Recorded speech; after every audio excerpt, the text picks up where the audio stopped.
Hey everyone, and welcome back to Data Break by 55, the podcast where we break down the complexities of today's global marketing industry. I'm your host, Nancy Edwards, marketing lead here at 55, and your go-to wrangler for expert insights on marketing and data analytics from around the globe. We invite experts in the MarTech space to join us for a deep dive into the technical solutions that are shaping the future of businesses and marketers. From advanced measurement to generative AI, our podcast covers the latest insights and trends in the marketing industry. So sit back, relax, and take a break with us as we dive in. I'm excited to introduce our guest for today's episode, the key to decision-making, what powers marketing intelligence. We've got Jonas Mulvey, VP of Measurement at Funnel, the leading marketing intelligence platform to help you get the most out of your data, and Nick Yang, Head of Media here at 55, where we help clients bridge the gap between technology and data. Before we jump in today, Jonas, I'd love to hear a bit more about your background and role at Funnel. Yes, sure. Very pleased to be invited here to this podcast. So I started off studying computer science. I was always very fascinated about the idea of getting, intelligence out of data and applying machine learning. And so after my computer science studies, I wasn't going to go into typical software engineering, but started off at a rather large e-commerce company in machine learning, data mining, it was called back then. And then after that, I managed data science team in different organizations, built them up and managed them. And in 2011, I first got in touch with the topic of attribution modeling, which back then was quite exciting because we were able to work with ad server log files. I like to refer back to these days at the beautiful ad tech days because seemingly everything was trackable. So also ad views, etc. And then in 2015, I decided together with my co-founder that we want to build a measurement company. Back then, we were focusing multi-touch attribution, and the company was called Attriba. And the company got merged with Funnel.io. So I'm VP measurement at Funnel.io, part of a very exciting organization. Awesome. That's great to hear. I know as a longtime partner of 55 and Funnel, we were so excited to see Funnel grow and are really excited to have you on the podcast. So thank you, Jonas. And Nick, can you share a little bit more about your background and measurement work here at 55? Sure. Yeah. So I think I've been in digital marketing for over 15 years now. Really kind of actually stumbled into the industry. To be honest, I had a friend who already worked in marketing and recommended that I apply and really get involved, and kind of very quickly learned to really love the industry, and it really fitted with kind of my economics background, and very excited about the amount of data and I guess the possibilities and how creative you could be in this area, and worked on lots of different digital marketing roles across those, the publisher side and agency side, actually getting hands-on and stuck in with the various kind of tracking and ad tech and reporting and measurement work streams. And then very fortunate to get a role at 55 just over 7 years ago within our tech specialty, and really across past 7 years been involved in various different measurement and work with lots of big global brands with very complex challenges around how to best evaluate and optimize marketing activities. So yeah, excited to talk about how other brands and clients can learn from this. Great. Welcome. I love how you mentioned the creativity that is involved in marketing and just how deep and wide the field of marketing can be. And I think that's really a big theme for today's episode, where we're going to be unlocking the value to smarter marketing decisions, breaking down the magic behind how marketing pros can turn their data into actionable insights. We're going to explore how attribution helps you map out the customer journey, how marketing mix modeling ensures your budget is doing the heavy lifting, and how incrementality testing reveals why some campaigns hit it out of the park and others maybe not so much. So let's dive in. I want to kick off our conversation on this idea of marketing intelligence, a hot topic right now, and a term that gets thrown around a lot, but its meaning can sometimes be a bit vague or misunderstood. When we talk about marketing intelligence, what does this term really mean? And what should come to mind for marketers when they hear it? Yeah, excellent question. So I think the term marketing intelligence is actually not that new, at least in my experience, has been used in the past. I mean, there's also this term business intelligence, which we probably all know, which is definitely a bit, I think I might have heard this maybe 10 years ago. Anyhow, marketing intelligence for me is really about optimizing your marketing decisions at any strategic, tactical, operational decision-making level. And basically it includes using data that is broadly available. So it could be, competitive data, or it could be data about macroeconomic variables. but also, of course, using as much as possible data that nobody has access to than you yourself as a brand. For example, the spend data and the different marketing channels that you drive and the different marketing activities that you have. And that, I think, is key, because that's one of the advantages that a brand, or for that matter, also an agency, might have for their brands compared to Google or the big ad platforms, is that Meta will never know for the brands that advertise on Meta on how much they spend on TikTok and all the other different ad platforms. So that is something that, agencies, partners, and the brands should use as a huge advantage to make the best use of. And of course, like the first step, and I think there's different levels to marketing intelligence and parts of it. As you might have followed, Funnel just went through this awesome rebranding from, this marketing ETL data hub tool to a marketing intelligence solution. And the idea is that, well, first of all, of course, the basis for doing marketing intelligence is excellent data. Everyone that's involved in data analytics or data science knows that 80% of the work in any data science project is gathering the data, streamlining it, like the whole ETL process in a sense. Then on top of that, of course, you can have dashboards and more simplistic reports.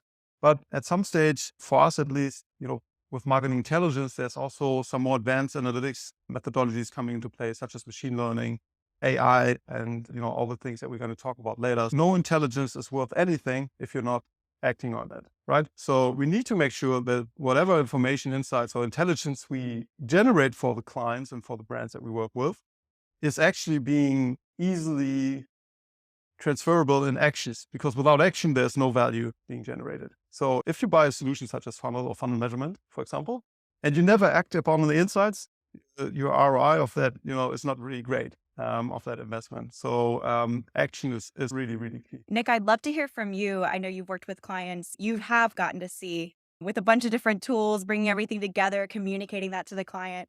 How are you seeing marketing intelligence kind of play out and evolve in the space? So I think really similar to Janusz, I think for me, market intelligence isn't necessarily a new concept. In fact, it's something that's kind of been in the industry for many, many years, with kind of the underlying concept of trying to use or adopt a more data-driven approach to making better or more informed decisions about marketing effectiveness and how you can look to optimize or improve upon it, has been something that all clients and brands have been tackling for many, many years. I think perhaps why the concept of marketing intelligence has become more prevalent in recent years is partly down to kind of the increased restrictions around privacy and kind of the updates in technology, meaning that clients are having to focus more on measurement than ever before, where it's not as greenfield as it was perhaps 5-10 years ago, when you can track everything and you have full access to cookie data. And it frankly wasn't as difficult to do a lot of things that can't really do now. So people are having to really think about how they approach and tackle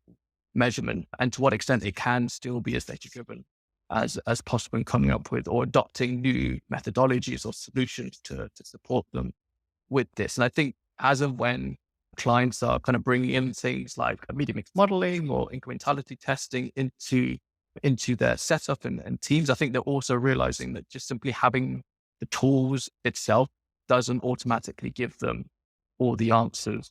Very recently, we've been having discussions with kind of a global retailer where they came to us saying, we have a fully data-driven attribution model. We have in-house our incrementality program.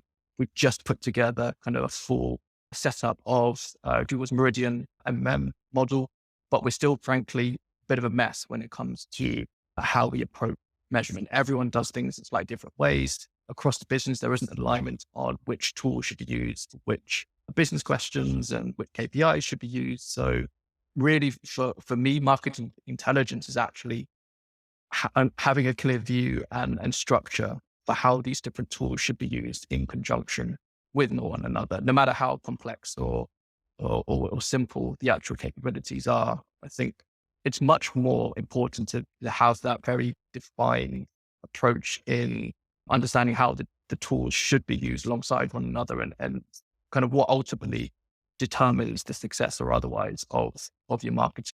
That's a great point. I've seen in both Funnel and 55's presentations that kind of trifecta of how attribution, marketing mix modeling or MMM, and incrementality testing go together. I think it would be helpful for our audience to break down each of the three, and then we can talk about how we use those all together. So Starting with attribution, understanding the customer journey and pinpointing conversion drivers is obviously critical for marketers.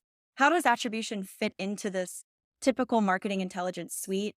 And where are you seeing it evolve as customers begin interacting with more and more touch points? Yeah, so measurement and attribution are really the foundation of marketing intelligence. If you don't really understand the effectiveness of your marketing mix and your individual marketing activities, what are you ever going to optimize for? If there's no common language to speak within marketing teams, like whether an activity was efficient or not, then it's really hard to optimize for anything, right? If you don't have a streamlined measurement in place or attribution, then it's almost impossible to know whether you're moving ahead or backward. And then how is attribution evolving? That was the second part of the question. It's really, of course, taking some huge hits due to all the tracking regulations, and specifically here in Europe, starting with GDPR in 2018, which back then we saw as a huge disadvantage compared to the US. And now in hindsight, I would say gave us a bit more time to prepare for what was coming and all the then following changes like ATT, ITP, the things that Apple sort of thrown out there. So based on all these tracking and privacy regulations that came into place, of course, attribution evolved and people were looking more into things such as aggregated marketing mix modeling or aggregated data analytics. So I would say attribution has evolved into this, what you just referenced to, this trifecta triangulation of being required to use different methodologies in the holistic way. Yeah, I totally agree. It's definitely more of the holistic measurement stack, getting into all of the different changes going on with the cookie. So, Nick, do you have anything to add to that? Yeah, I would say to begin with, I think attribution as a whole, especially multi-touch attribution, has probably gone on quite the journey over the past few years with the changes that Janusz mentioned around GDPR and cookie deprecation around browsers such as Firefox and ITP. I think everyone was kind of claiming, oh, attribution's dead. All MTA solutions are going to be completely defunct. Everything now needs to be fully modeled and pivot to an MMM-based approach. And we've kind of come full circle with Chrome reversing their decision around cookie deprecation, and it's kind of back in vogue again, when in reality, it probably never really went away. And to be honest, even if Chrome hadn't made the recent announcement, would always still have had a very significant part to play within that whole measurement triangle, fundamentally using a user level granular touch points to understand how people interact and then convert with ads will always be a critical element in any marketer's toolkit, whether it's Google Ads or Facebook or DB360. We'll always need to rely on MTA user-based attribution to provide day-to-day reports. So it's just simply understanding which audience to bid on, which device to optimize toward, which bid strategy to actually use within your campaign setup will always need attribution to a significant degree. And I think what will continue to change or develop in the MTA world over the years is the level to which it's fully focused on the individual, where even though it's never going to fully go away, the privacy updates and considerations that need to be accounted for means that inevitably that the gaps within your attribution model will only grow larger over time. That's where you do need to lean on other methodologies to mitigate those gaps as much as possible. And that can come in various forms. There are in-platform capabilities in the likes of Google Ads and Meta, which help you model some of those conversion gaps. There are also kind of more customized bespoke approaches of what's called modeled attribution, where you can start to bring together the worlds of MTA and MMM to kind of bring the best of both worlds and really give you that more comprehensive view at the user level in terms of how your customers are engaging with your ads. And then outside of just pure MTA, or I guess, attribution models specifically, I think there's still a significant role in general in terms of just better analysis of user journey paths. So not simply just defining a way in which to attribute credit to each individual touch point, but just looking at the path as a whole and trying to derive specific insights from what you can actually see at the user level. So for example, looking at things like conversion path sequencing to say, does a certain channel perform better when it precedes or follows another channel? To what extent, or specifically what should, for example, optimal frequency caps be to say, is it best if I show 5 ads to a user for a specific campaign or 6 ads? How does that conversion rate improve? Again, this is something that only attribution itself or analysis at the user level can really give you compared to other approaches. If I may just jump in there, because I just love what Nick says. If you read on LinkedIn and hear so many experts talk about the future of, marketing measurement, you hear people proclaiming that attribution and MTA is dead, that it's all going to be completely cookieless. And if you talk to actual practitioners and people being in projects, there is still a lot of value to be had from multi-touch attribution tracking data. And keep in mind, like if we talk about cookieless, that term was aimed at the third-party cookie, and let's see what Google eventually ends up doing with it. But I found that really interesting that, attribution will probably always be fundamental to marketing measurement. As Nick just said, there's certain stuff that you cannot understand through incrementality testing or marketing mix modeling. For example, just, understanding whether a generic search click came before a retargeting click or afterwards. You should never look at multi-touch attribution as giving you the whole picture and helping you to understand the effectiveness of your marketing mix holistically, right? Because it's more or less reliant on tracking data. And nowadays that means that it's based on click, more or less. And so what you are not able to track are, for example, linear TV campaigns, out of home, offline type of activities. And that, of course, you need to be aware of. So you should never think that Google Analytics will tell you the whole picture in terms of the performance and efficiency of your TV campaigns. Of course not, right? But that doesn't mean that it doesn't hold any value. And I think that's a really important distinction to make. I love how both of you kind of teased our next section of how these other pieces of the measurement trifecta complement attribution, and you really, can't have one without the other. So I'd love to hear more about marketing mix modeling. I know, Nick, you had mentioned at the beginning, Google just launched Meridian. So there's been some growth in that market. Tell me more about how that helps provide that holistic view and guide strategic decisions. I would say perhaps MMM in recent years kind of made the greatest developments in its particular sector compared to other approaches. Like you mentioned, the prevalence of more open source solutions such as Google's Meridian model or Facebook Robin solution. I guess it's democratizing that capability to a far greater extent, where in the past, I think you generally had to either rely on buying a third-party solution or hire enough data scientists to build that capability in-house, which, as you'd expect, both are relatively expensive and kind of time-consuming efforts. But now anyone can simply go onto the Meridian or the Robin GitHub page and actually download it and start playing that same afternoon and have kind of a ready-to-deploy model within a matter of days or weeks. What's very important to really have clear in any client's mind is exactly what you're looking to achieve with MMM and what it is or perhaps isn't as good at in terms of answering specific challenges. And again, with recent developments in MMM, actually those capabilities are now kind of broader than ever before, where historically it's something you perhaps received once every 6 months or once every year, would come in the form of kind of a giant PDF file that had a lot of numbers and charts and stats, but from which you would have to then produce your yearly budget planning off the back of those insights. Now we've kind of really gone to the other end where the outputs are a lot more dynamic. They're within, let's say, a fully interactive interface where you can actually start to play around with the model itself and see what different kind of budget plans and scenarios might look like and what the expected revenue generated off the back of it could be.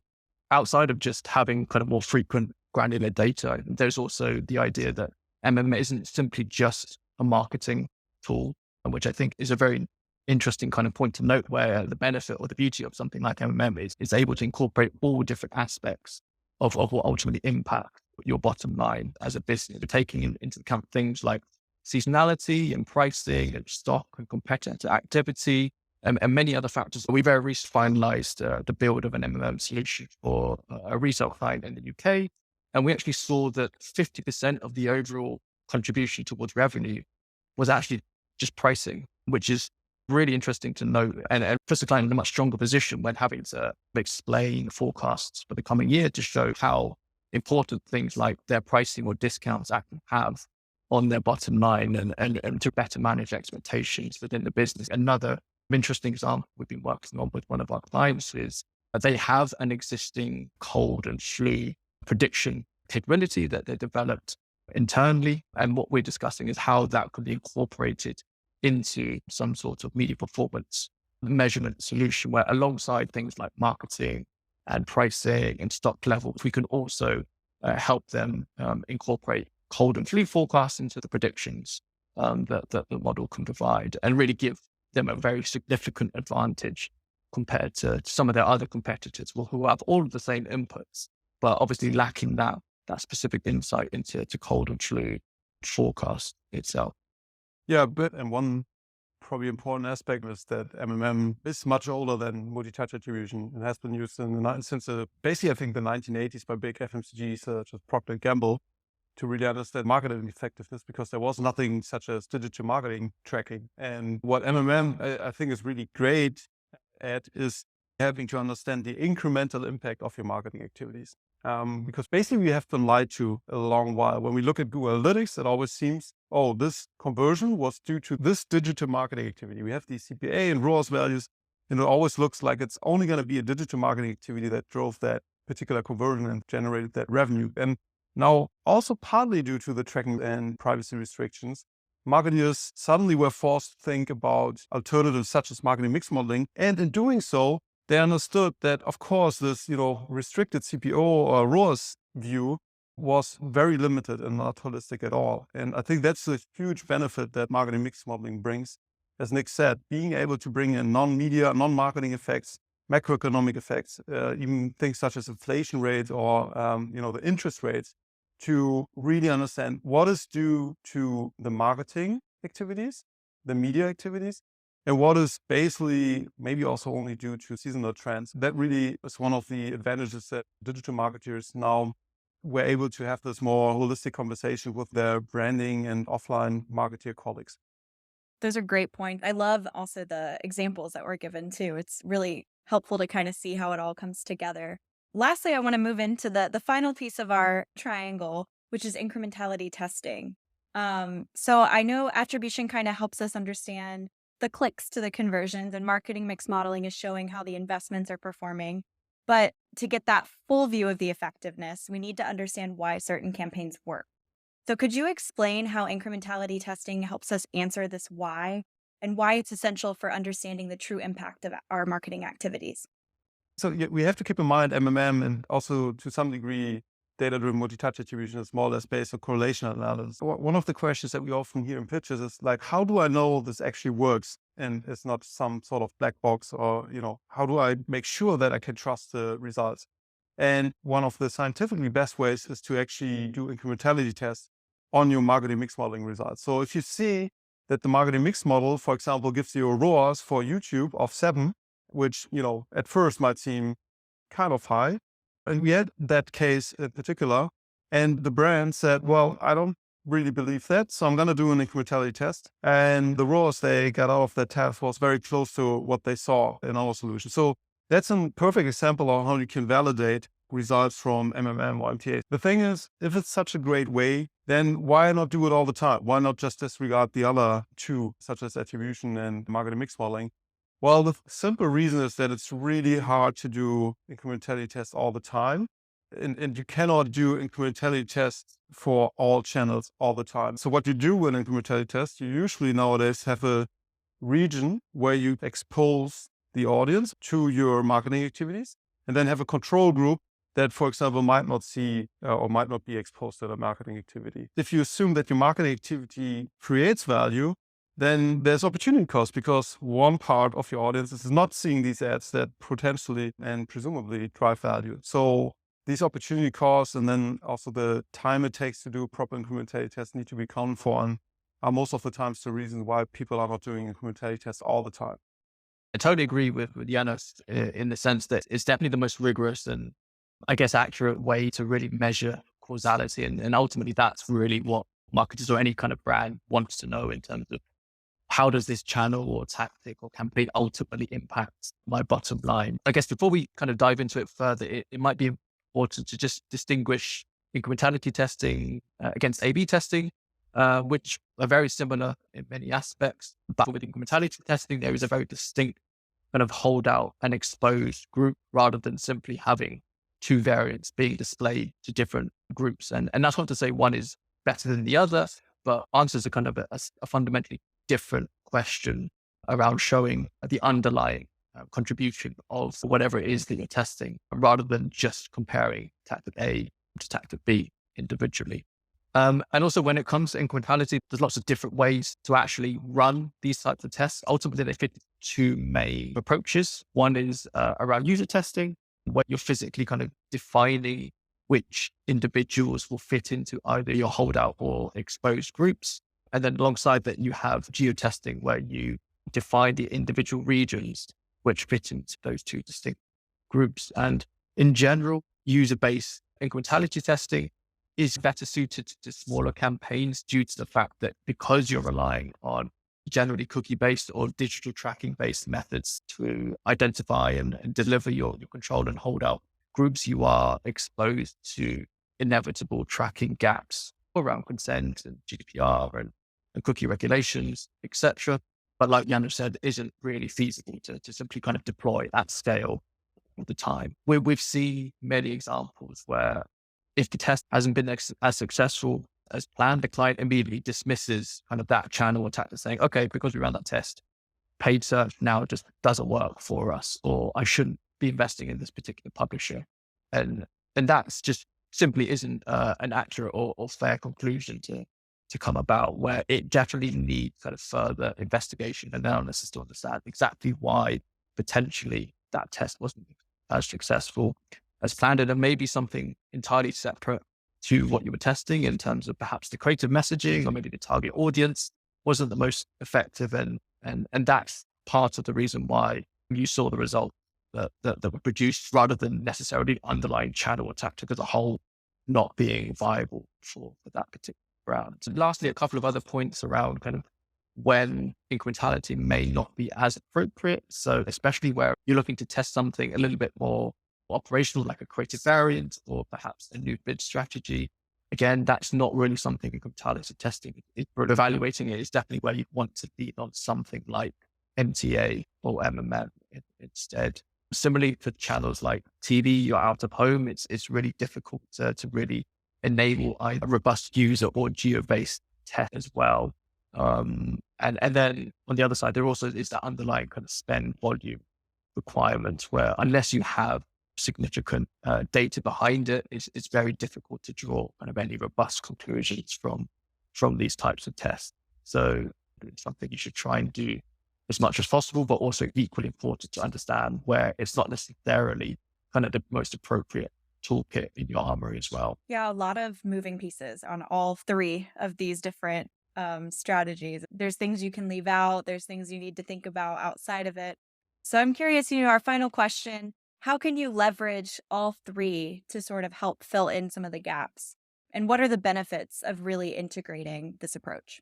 Yeah, I love that topic, because I think that is also what I would recommend everyone to look into, is that nobody should get dogmatic and hung up on any one of these methodologies. Just as you described, there are advantages and drawbacks on every one of these methodologies. The advantage of then thinking about it holistically and combining them is that you are able to mitigate some of these drawbacks. For example, MMM is not really suitable to do on a campaign level. It's really hard to operationalize. Nowadays, we, for example, do run MMM and update and retrain MMMs on a daily basis, but you cannot do MMM really on a campaign level because of the small data problem that you have with MMM. There's just like, if you do MMM on a daily basis, you have 365 data points, or rows, if you think of it as an Excel file, per input variable and per target variable. That's a really small amount. And then if you have like thousands of different campaigns, that just doesn't fit from the number of dimensions compared to the number of rows. And one way to mitigate it is to combine it with MTA, to be able to use whatever, in-platform or MTA data you have to break down channel level MMM incremental conversion attribution to a campaign level or whatever granularity you need. So that's one particular example. One of these issues with MMM is also that because of the small data problem, you can easily create 2 or 3 statistically very good MMMs or marketing mix models. So they have a good R square, good MAPE values, whatever on the holdout sample, but they might have completely contradicting attribution insights. In terms, one model might tell you should invest more into TikTok, and one telling you should invest less into TikTok. And one way to mitigate that is to look into results from previous incrementality tests. Of course, being aware have they been done in completely different seasons, so to say, or with other circumstances, but using that maybe as a starting point. So for example, if a incrementality test told you that YouTube has a ROAS of 7, you would not go for an MMM that tells you your, YouTube campaigns have a ROAS of 1, for example. You could, kind of sort and weed out these sort of MMMs. And that's like, just very plain and simplistic examples. Of course, in production, it's much more complicated. And then, as we just discussed, testing again can be used, whatever output you have from MTA or MMM, to validate it, to make sure, okay, does this actually make sense? Is this really what we should trust in? So again, if you have a result in June from your MMM telling you YouTube campaign ROAS is 7, you can then compare that to whatever you see in an incrementality test that you might have conducted afterwards. So that's really important to be able to kind of bring together these different methodologies. And it's not really about somehow bringing them together and look at different dashboards all the time and maybe being even more confused because incrementality tells you this, MTA tells you this, and MMM tells you that. But understanding where these differences might come from and then triangulating your decisions. So you have these 3 different perspectives, and then within these, 3 points, data points, you decide what's the best action to take for each channel or campaign, whatever, your current marketing strategy sort of requires. That's my approach on, how to bring together these different methodologies. And it's not just restricted to MTA testing and MMM. If a client has valuable post-purchase survey data, for example, why not look at that? So if, for example, your MTA tells you, well, all of our conversions come from a particular Google shopping campaign, but your post-purchase survey tells you, well, they all first heard about you on TV, then, you can use that information to, again, validate and calibrate.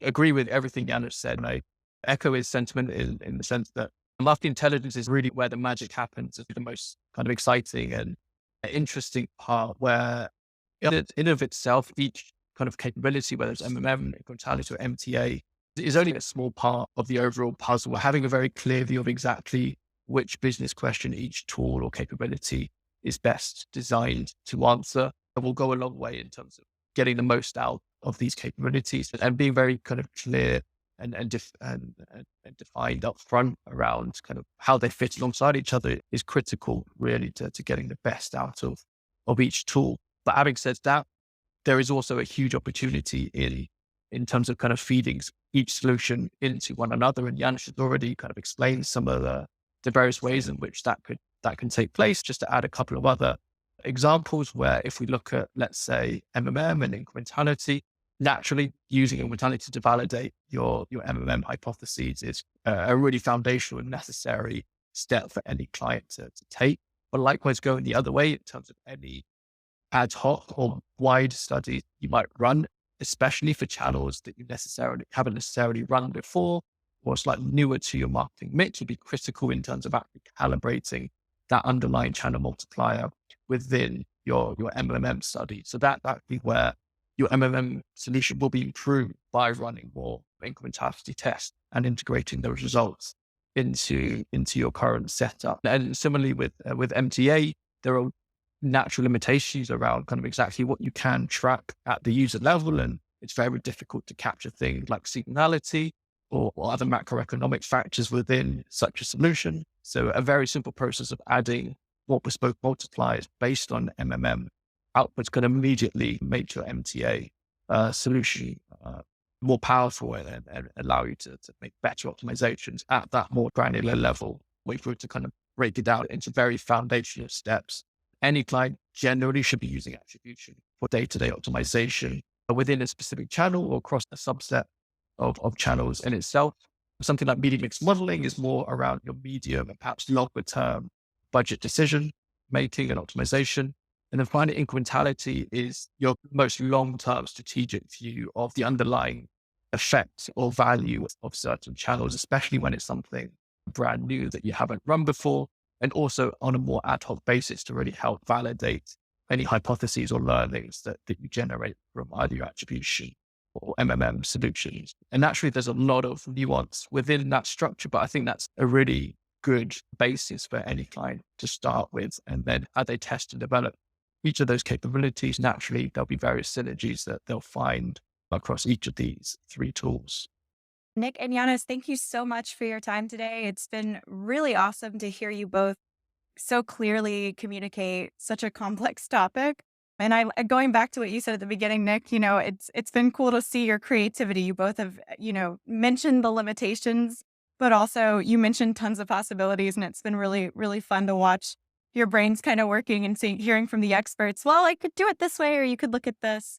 And I think it just goes to show, the importance of having the right people on your team, the right partners, and being able to really tackle these complex marketing and business challenges together. So thank you both for your time. We're going to get into a little quick round of some more fun questions. Before we go, I want to leave our audience, if you had to give them 2 expert tips, 2 next steps, a very actionable thing to tell them when it comes to measurement, what would your 2 go-to steps be?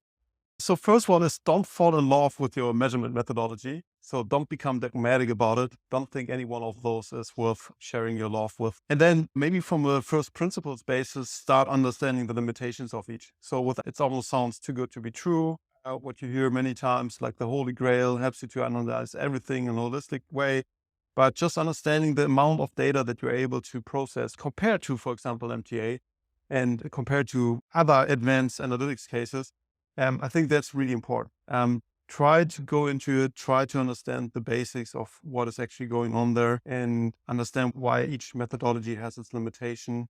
And don't believe in this term cookieless. There's not going to be a cookieless future. First-party cookies are always going to survive. Like cookies are an essential part of web technology, so they're probably going to stay there for a while.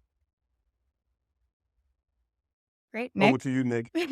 Nice. If I had to just narrow it down to 2, I think one would be try not to strive for perfection, which really could apply to pretty much most topics in the digital marketing world, but just accepting that anything you build is never, ever going to be perfect, and waiting for the solution that solves all of your challenges is just not going to come. And I think it's far better to take kind of small iterative improvements to your measurement strategy rather than completely overhauling your setup to something that you think is going to be the perfect way forward. And yeah, really just making small incremental improvements. And very closely linked to that is testing as much as possible. Ultimately, everyone's setup is unique, and what works for one client may not work for another. And really the only way to truly understand what the best or the most appropriate approach is for you is to just try and see what happens. And also accept that some approaches may not work. And again, that isn't a bad thing. It's a very cliched kind of point, but you learn as much as from your failures as successes, and especially when it comes to marketing tests in particular as well. Just one thing to add to, because it's so important, and Nick touched upon this looking at marketing measurement and even marketing intelligence as an evolutionary process of steadily improving, instead of thinking, okay, I'm going to buy the solution or I'm going to be consulted and then I'm perfect in regards to my measurement setup. I think one thing that all excites us about this marketing and specifically digital marketing space is that it's continuously changing, evolving, and transforming. So we have to adapt all the time. There's not going to be any vendor that's going to be providing the perfect solution. It's going to be a much, much better solution than, for example, doing last click or nothing. But I think that's a really important point that Nick mentioned, seeing it as a continuous development instead of this sort of revolution to achieve a sort of perfect state. Awesome. Well, that's all for today. If you liked what you heard, don't forget to subscribe to Data Break anywhere you like to get your podcast. And before we go, Janos, can you give a quick plug for where our listeners can find out more about Funnel and any other highlights you'd like to share? Yeah, sure. So again, another shameless plug. Visit us on the Funnel website. The blog is also quite interesting. We have a YouTube channel with a bunch of interesting stuff, a lot more content to be put out there. And yeah, if you want to learn more, ping me on LinkedIn or request a demo, whatever you prefer. Great. And you can find more insights from Nick and other 55ers on our LinkedIn and our blog titled The Tea House, which offers a place to learn, ask questions, and browse the latest MarTech insights from our 55ers.